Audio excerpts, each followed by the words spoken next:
naman yung Katinapay Dani dahil mag-interview naman tayo ng isang businessman. Ay, businesswoman. Sorry mga Katinapay pasensya na, medyo nabasa ng ulan eh. Ito na po. Hello ma'am, good afternoon. Ano po yung pangalan nyo? Cheryl de la Torre. Yes, sino si Ma'am Cheryl? Yun. Sino siya dito sa tindahan? Alam mo na yan. Siya po yung may-ari po dito at patuloy na pinapalago niya ang kanyang negosyo. Ngayon ma'am, yun nga, nakaraan buwan, ba't po gano'n nangyari?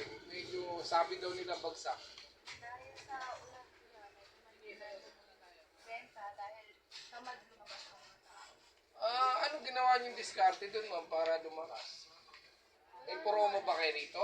Wala. Nag-open lang kami. Kami lang ang open. Hanggang anong oras ba rito? Ano?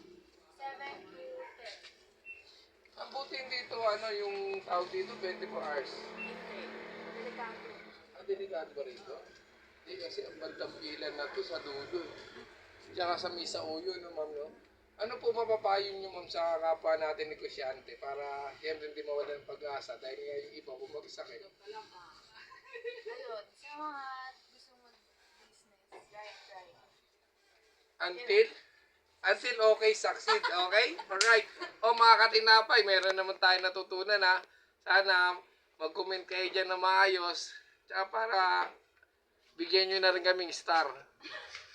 Para makilala kami sa social media. Salamat sa inyo, Kat.